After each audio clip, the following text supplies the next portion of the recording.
is the second most popular royal act, if you like. He's the member of the royal family that most people would say, I'd like to have a drink with him.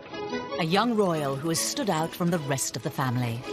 Harry is very accessible. He's very cheeky, he's very funny, he plays around with the press, and he's very naughty, and I think Britain adores him. But behind the smiles, Prince Harry has had to face unique difficulties. From his parents' very public marriage breakdown. Harry was very often devastated by what was so public. To losing his mother. He said that no child should ever be made to do what he did. And struggling to find a role for himself. On the right! Quick! March! Tonight, royal experts and insiders lift the lid on Prince Harry's inner turmoil. If you look back over his life, you can see moments where his troubling side has come to the fore. And we reveal how problems of his past led him to his present path. Harry blames the media for the death of his mother. He was determined that they wouldn't do for Meghan what they did for Diana. Living a life of privilege, are some of Harry's issues first world problems? Or has he been expected to suffer in silence in an institution famous for keeping a stiff upper lip?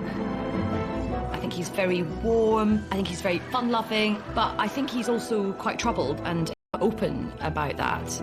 He is quite conflicted when it comes to balancing his private and public life, and really always has been. He said he wants to be ordinary. He can't be ordinary. He is a member of the royal family.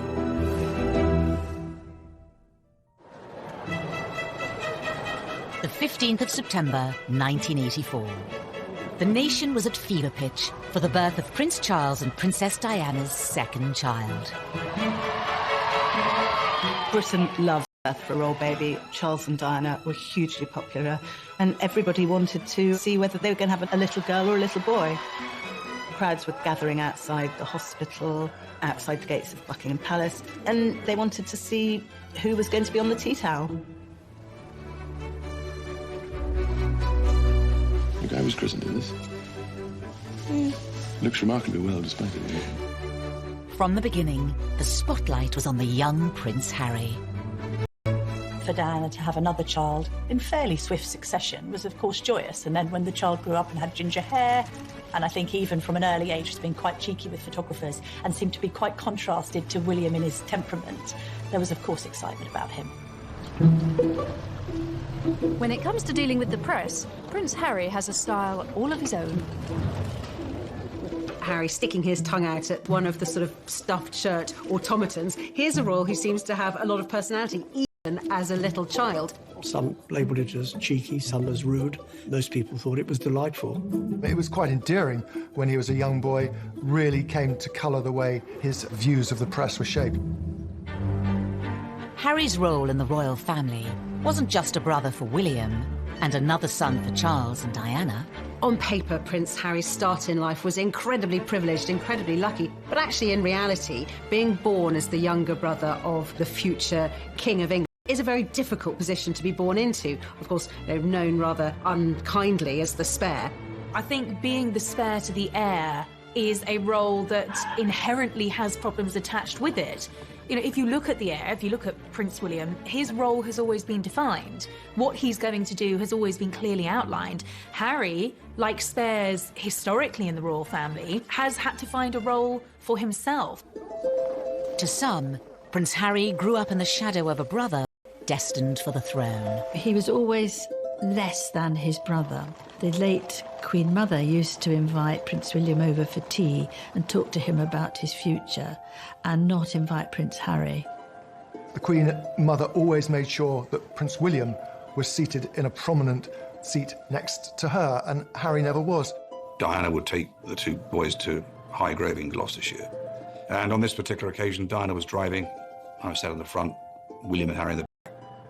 You know, they clearly got off to a bad start because they were both arguing before we even left. Harry out of nowhere just said, William, you know, one day you'll be king, I won't, it doesn't matter, therefore I can do what I like. You can take that comment two ways. It can indicate envy, if you like, that William's got this great future as king, but also there's an element of, I'm free, I'm going to be able to choose my own role in life. While the young princes may have been aware of their unequal positions, their parents were determined to raise them the same way.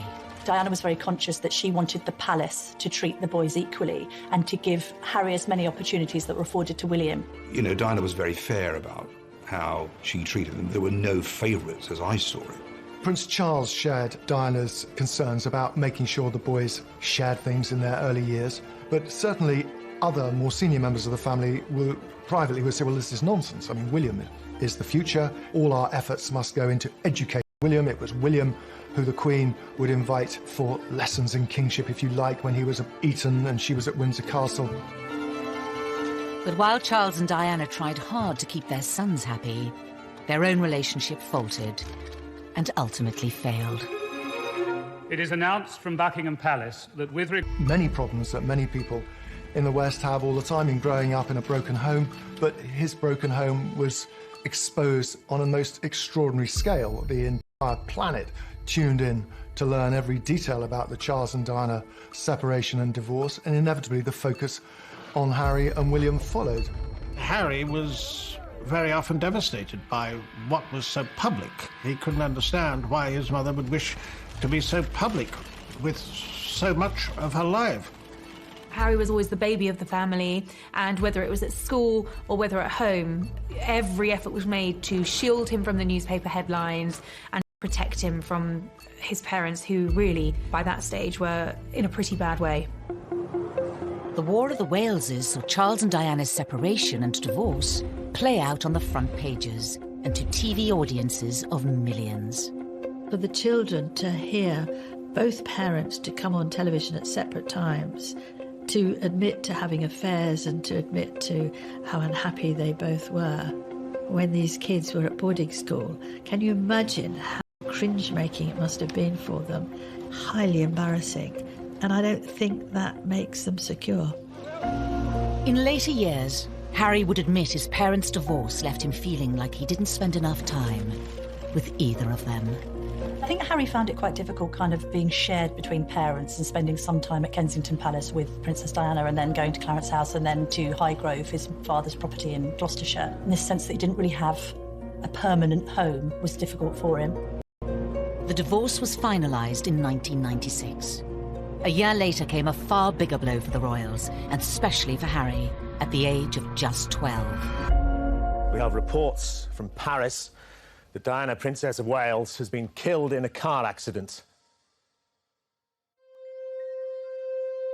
Harry really did feel the loss of his mother. Being the youngest, he was, as much as William was close to his mother, he was probably a little bit closer. It's incredibly difficult to lose your mother at such a tender age, especially if you're in the public eye. And I think that Harry's had a unique set of circumstances to cope with.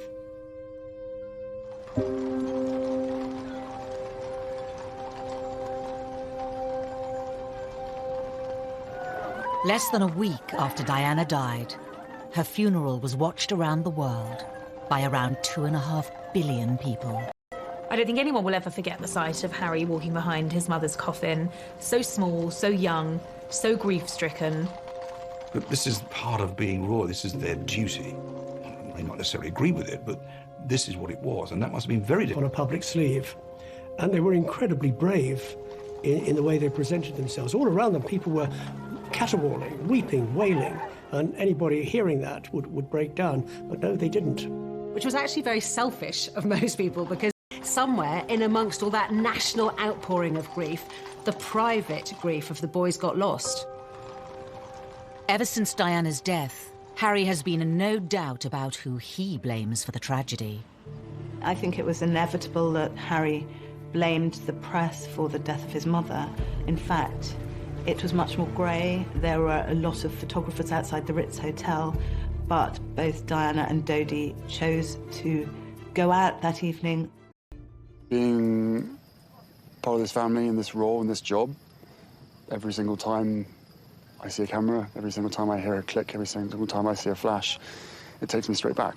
So in that respect, it's the worst reminder of her life as opposed to the best. For 2 decades, Harry said very little about losing his mother. But in recent years, he has lifted the lid on the emotional turmoil he's been experiencing. He said that no child should ever have been made to do what he did. The experience of that, the trauma of losing his mother, has culminated in years of personal crises for the prince, something that he's struggled with in adulthood. And I think, having spoken so openly and courageously about the impact that losing his mother had on him, we now do have some understanding on just how much that has shaped him. Harry revealed he had been seeing a mental health professional to help him with his grief. It was a big surprise when Harry came out and said he'd had these mental welfare problems, the fact that he'd sought help, treatment.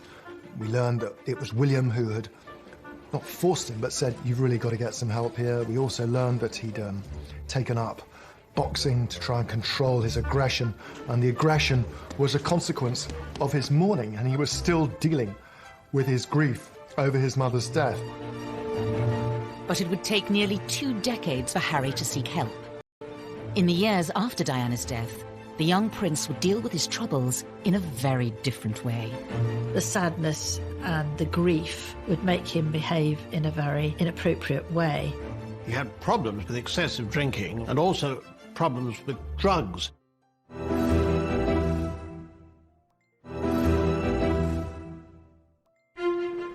By the early 2000s, Prince Harry was privately mourning the loss of his mother.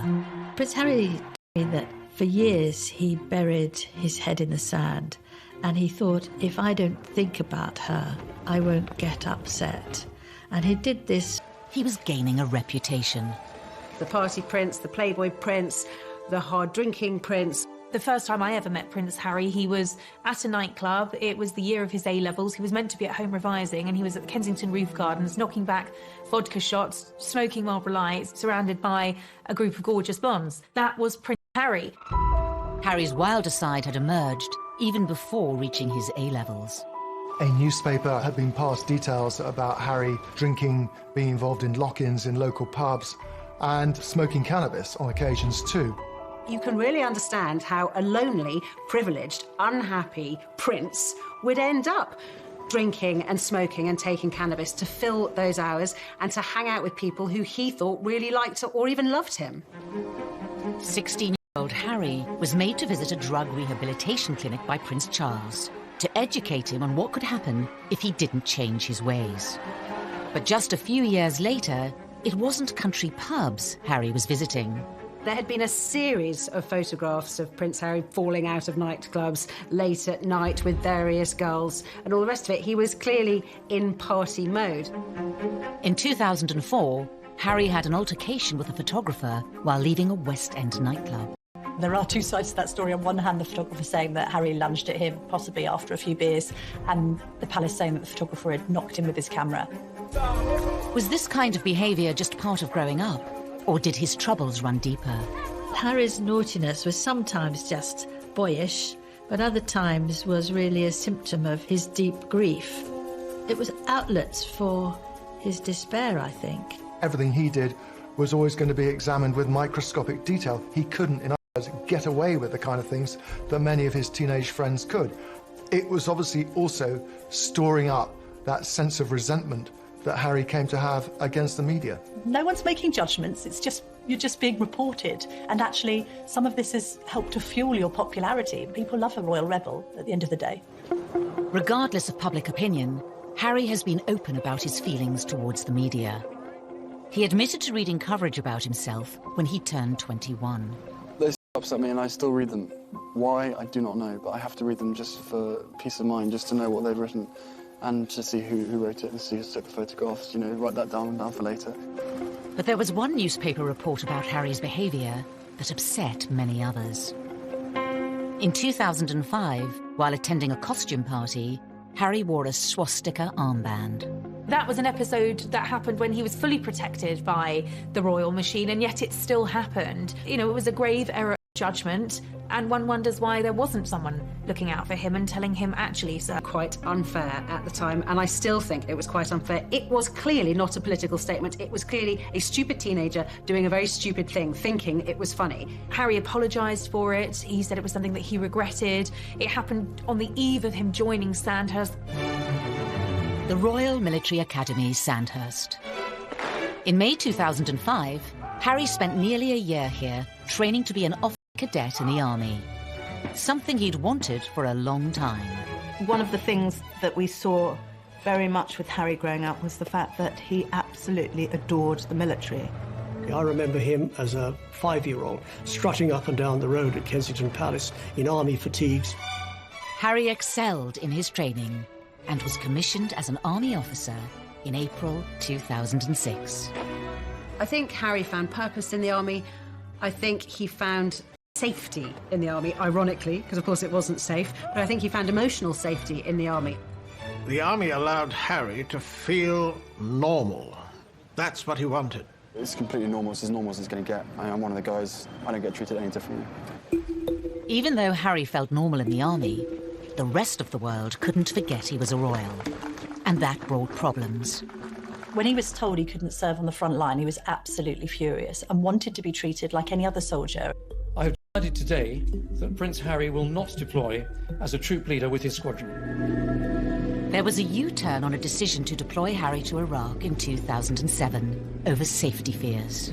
I joined the army unless I thought I was going to. Simple as that. If they said no, you can't go front line, then I wouldn't drag my sorry ass through Sandhurst, and I wouldn't be where I am now, because the last thing I want to do is have my soldiers sent away to Iraq or wherever like that, and for me to be held back home, twiddling my thumbs thinking, what about David, what about Derek? At that time, everyone else was going to Iraq, and he felt he should too, and it was enormously frustrating for him. Eventually, Harry was allowed to serve in combat zones. In 2008, it was revealed that he had been deployed to Afghanistan. The day he flew out, he was ecstatic, really. He said that being in theatre in Afghanistan, something that most people would find frankly terrifying, was as normal as he was ever going to get, and he loved it for that reason. But his time on active duty was short-lived. A media blackout was imposed on Harry's posting for his protection until an Australian magazine revealed where he was, and he was forced to leave. He'd had his opportunity in Afghanistan cut short. He could see which way the wind was blowing. It was unlikely he'd get another opportunity unless he could do something different. So he put himself through some really tough, and this allowed him to have a second bite at the cherry and to go back out there. On his second deployment, the media were allowed much more access to Harry. Not that he was happy about it. And so what do you think the public perception of Harry is? I don't know, it fluctuates. It depends on what the media want to write, I suppose. I'm out here doing a job and I really enjoy it. I never wanted you guys to be out here, but there was an agreement made to invite you out on the deal that the media didn't speculate before my deployment. That's the only reason you guys are out here. Harry may not have wanted the cameras there, but it did give the world a chance to see him in his element. If you speak to anybody in the military, they will always say he was absolutely fantastic. Being dragged away from my guys, I think it was all done. It wasn't done in the wrong way, but it was just.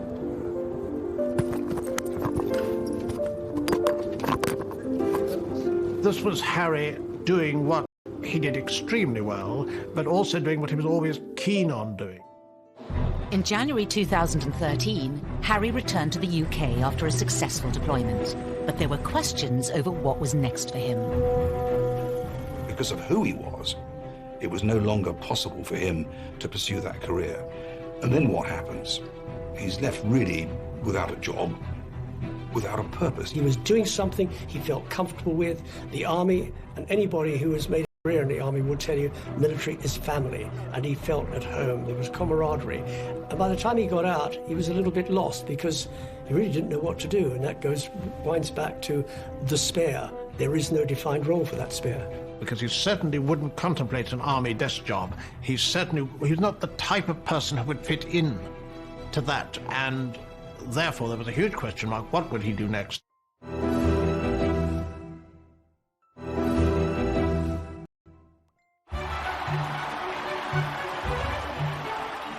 In April 2011, the world watched as the future king of the United Kingdom married his queen.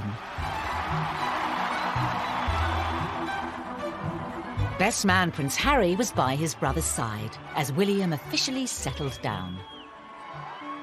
Roger, you for 30 seconds and I request flares and as low as possible. But in between his army tours, was Harry ready the same thing? They're still talking to me. Or did he still have some growing up to do? The Americans arrived, all is well in the Empire. It didn't seem then that he was yet quite ready to settle down. Oh, there it is. Yes, Harry was a prince, but he was also a lad who wanted to go out and have some fun. 2012. This hotel, however, it is most unwise to play strip pool. According to the advertisement, what goes on here stays here. In Harry's case, it certainly didn't. Once again, Harry was front-page news for all the wrong reasons. For some, it was Harry the lovable rogue. The tabloids ran the images of him basically stark naked, covering his crown jewels, I think. There was no wrongdoing there. It was a bit of harmless fun. And what's been interesting about Harry is actually quite a few of these episodes have endeared him to the public even more. But Harry was still struggling to reconcile the role he had been given at birth and the man he was becoming. Probably let myself down, let my family down, let other people down, but at the end of the day, you know, I was in a private area and there should be a certain amount of privacy that one should expect. But, you know, it was probably a classic example of me probably being too much army and not enough prince, is a simple case of that. After Harry's second tour of Afghanistan, he found a way to combine being a prince with his passion for the military. Your stories move, inspire and humble us. You prove that anything is possible if you have the will. Welcome to the Games. Welcome to Invictus. He founded the Invictus Games, helping disabled and wounded men and women from the services. Invictus was also a way for Harry to address his own troubles, as Angela Levin discovered when she interviewed Prince. I said, well, my first question, Your Highness, is that I've seen you on so many occasions with people who are damaged, with the young, teenagers, ex-servicemen and women, and you are completely brilliant with them. You know what to say and the way to say it. And I wondered whether you were using these occasions to also help yourself with your own mental health issues. Absolute silence. And I thought, help, I'm going to be thrown out. Ages. And then he said, that's a really big question. Silence. And he said, you're right, of course. He felt that he was helping others who were probably suffering the same as he was, because those in the Invictus Games, they're also suffering. This was Harry's way, undoubtedly, of continuing links with the military, which he wouldn't do from a desk job, but wanted to do in the wider world, following his mother's footsteps as well for charitable activities. Harry had created an outlet that gave him a purpose and allowed him to help others. But what about his private life? His relationship with his brother was always close. Every year we get closer, and we've even resorted to hugging each other now, after not seeing each other for long periods of time. But he talked about anything, and we understand each other, and we give each other support, and everything's fine. They were two peas in a pod. They looked out for each other. We're brothers, not lovers. There's a difference. For some, Harry gaining a sister-in-law highlighted the need for him to move on and find his own partner. Inevitably, there was sort of a little bit of gentle mockery about him as a sort of the third person in the marriage of William and Kate on this occasion, of course, because they were so close, they did things together.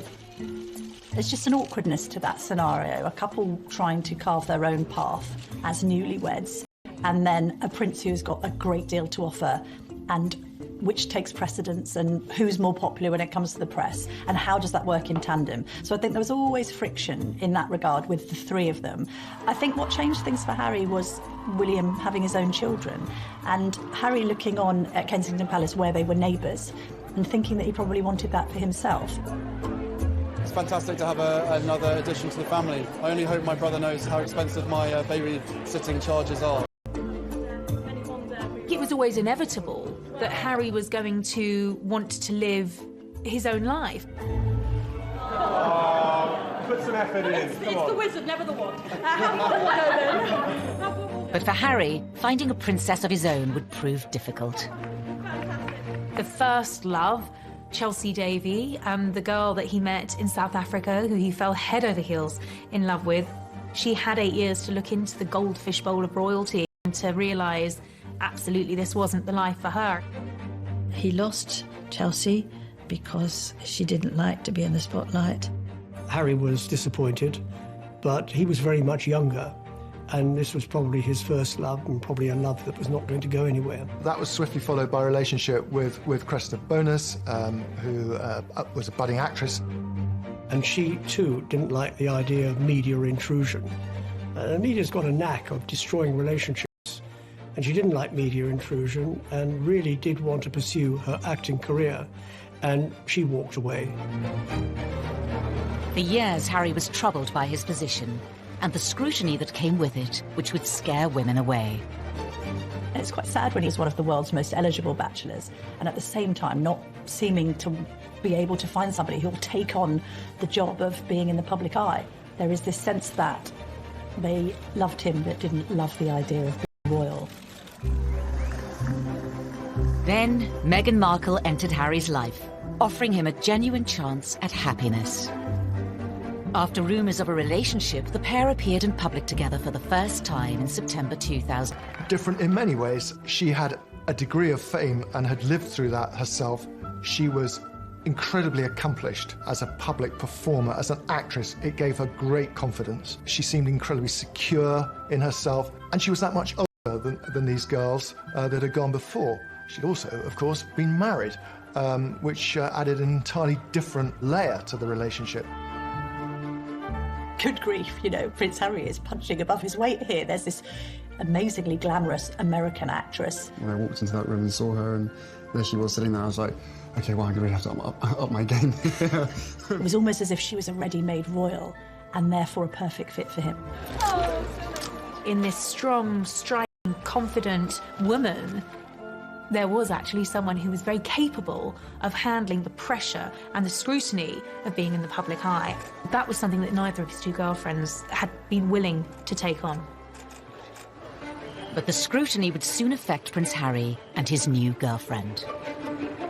He issued an unprecedented statement saying, Meghan Markle has been subject to a wave of abuse and harassment. I did not have any understanding of just what it would be like. I don't think either of us did that. We both said that, even though we knew that it would be. You know, I tried to warn you as much as possible, but I think both of us were totally surprised by the reaction after the first 5-6 months when we had to ourselves. You could see that the old thorny issue of Harry's relationship with the press was raising its head again. Quite a lot of the press was very, very charged about her background, headlines like Straight Out of Compton and all of this kind of thing. There was quite an unpleasant tinge to it. There has been some very negative publicity given, and some of it marginally racist, which is unacceptable. Not everything that was troubling Prince Harry was in print or written by journalists. Horrible, horrible stuff on social media, and I'm sure they weren't scrolling through it all the time, but you will see the stuff. You know, they're modern young royals. Of course they're going to be on social media. This time, though, the relationship survived. Harry asked Meghan to marry him. What we're doing, just roasting chicken and Trying to roast chicken. Trying to roast a chicken, and it just an amazing surprise. It was so sweet and natural and very romantic. He got on one knee. Having watched Harry grow up, the public saw this as the moment to put his past behind him. They wanted Harry to be happy. They adored Harry, and they wanted him to be content and find the right person. Well, I think that the country were overwhelmed with happiness for Harry. Heartbreaking confessions about how upset he'd been and how he'd struggled with demons for years, coming to terms with the grief of the loss of his mother. And then he should find this remarkable young woman who had such a different background from him, whom he was so clearly in love with. But was this the beginning of a fairy tale, or the start of another difficult chapter for the already troubled prince? Things were said and done in the run-up to the wedding that both sides regret, but had caused irreparable damage.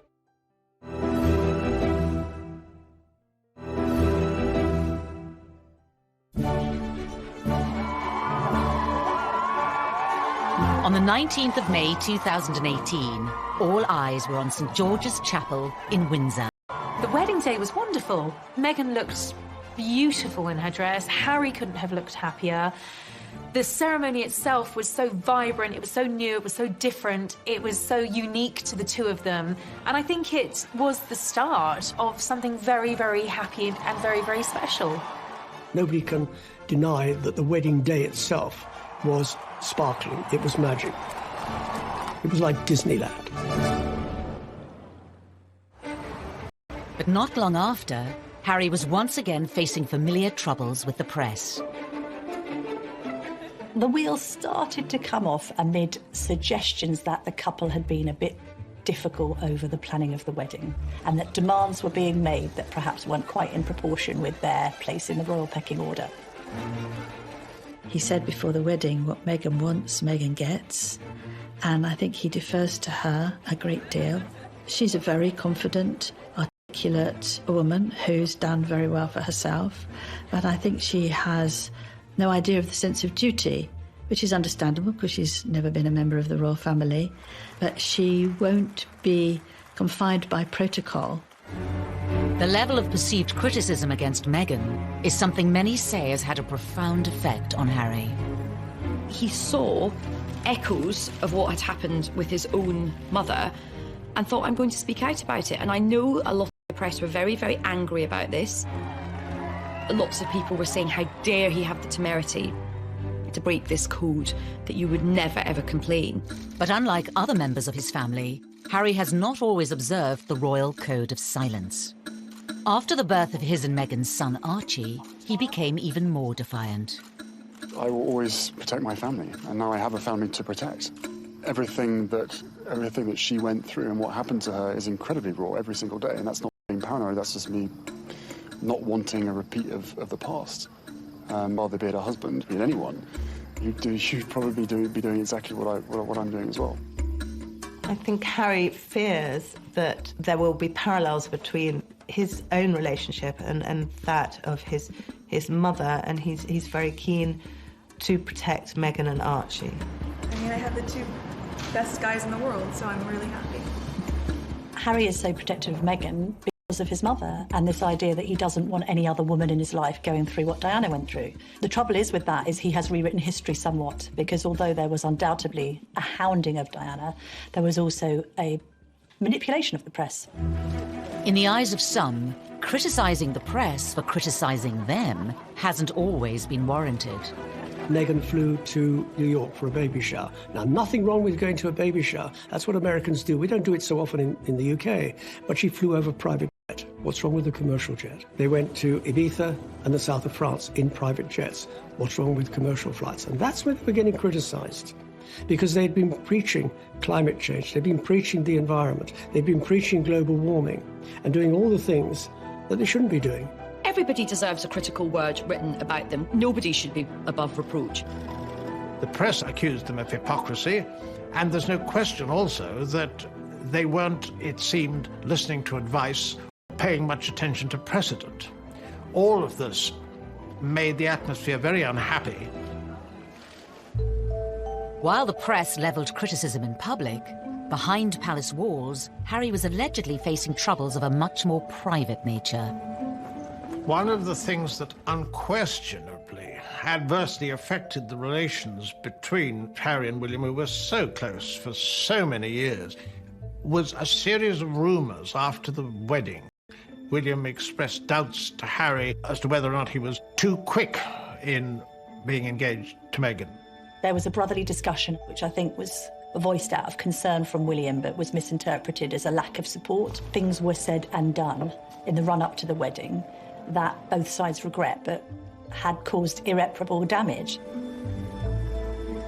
Was Harry losing the one person he could trust? The brother he was so close to throughout the troubles of his childhood? There are also clearly unresolved issues and a distance between the two brothers that has never been there before.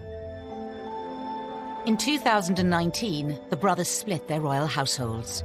And later in the year, Harry even addressed the rumours of a rift. Inevitably, stuff happens, but look, we're brothers. We'll always be brothers. We're certainly on different paths at the moment, but I will always be there for him, and as I know he'll always be there for me. But, you know, I love him dearly, and, you know, the majority of the stuff is the majority of stuff is created out of nothing. But, you know, it's just, as I said, as brothers, you know, you have good days, you have bad days. The writing was on the wall. It was, in effect, a declaration of independence. The Duke and Duchess of Sussex have announced that they are carving out what they call a new role for themselves. They intend to step back as senior members of the royal family and work to become financially independent. In January of 2020, Harry and Meghan announced they would be stepping down as working royals. Prince Harry and Meghan had been out in Canada over Christmas trying to work out how they wanted to proceed into the future. I think Meghan and Harry decided to step down as working royals because they felt that they were being constrained by the palace system. Once Meghan and I were married, we were excited, we were hopeful, and we were here to serve. For those reasons, it brings me great sadness that it has come to this. This is unprecedented. It is an abdication in all but name. It's pretty seismic for the House of Windsor. There was a sense of being hurried about it, and I don't think the Queen, for one, was quite ready for it to come out as it did. After negotiations with the Queen, it was decided Harry and Meghan would lose the title Royal Highness. They would no longer receive royal funds. The official departure date was set for the end of March. But it seemed Prince Harry was keen for the new chapter of his life to begin. Before giving a speech in Edinburgh, Ayesha Hazarika was the first person to introduce the new, titleless Harry to the world. I met him, and what happened was I was going into the room and I was very unsure about what to call him. I mean, his advisor just said, look, just call him Harry. Just call him Harry. And he's made it clear that we are all just to call him Harry. So, ladies and gentlemen, please give a big, warm Scottish welcome to Harry. I turned him from a prince into a commoner. I have that effect on people. But it was actually very fitting because this was him ending one period of his life and beginning a new period. Harry and Meghan's final royal engagement was in early March, and for some it seemed the prince's troubles were still on display. To use common parlance, the Commonwealth Day service was #AUKS. There was quite a lot of tension there. There was some interesting body language with both of the brothers studiously examining their programmes and not really talking at all. Meanwhile, Meghan's there with a megawatt smile, trying to make the best of things. The lack of warmth between them was, well, yeah, I mean, from having seen them so close for so many years, it was quite startling. The couple of Harry's troubles remains unclear. We will see whether or not it brings the contentment and the peace that they're seeking. He knows in his heart what he wants to be. He said he wants to be ordinary to me. He can't be ordinary. He is a member of the royal family. Wherever he goes, he will be known as a member of the royal family. It's still unclear how the couple's new life, away from palaces and courtiers, will pan out.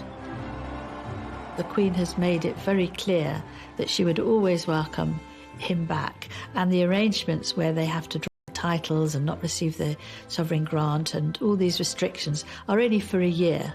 And after that, it's going to be looked at again. So they're really under the watchful eye of the royal family for the first year, which they probably don't like at all. The future for Harry and Meghan poses many questions. Will they be free to speak their mind? Recently, Harry was caught off guard by Russian comedians in a prank phone call in which he spoke candidly, unaware it was a hoax. I don't mind saying this to you guys. I think the mere fact that Donald Trump is pushing the coal industry so big in America, he has blood on his hands, because the effect that has on the climate and on the island nations far, far away, again, out of sight, out of mind. I think he's definitely going to be off the leash. I mean, I don't get the impression he's going to be sort of gratuitously, confessing all, but there will come a point where I think the lid will get lifted on this whole saga. Despite his popularity with the British public, Harry has long been a troubled prince. Will his dramatic break from the royal family finally allow him the freedom to start a new life and leave his troubles behind? Maybe it'll work for them. Maybe he'll be a much more relaxed and a happier man. They will be missed in the UK, and I just hope they find themselves and they are equally as successful as they have been. There is a great sense of loss that this is Britain's loss, this is the royal family's loss at the end of the day, and it's North America's gain.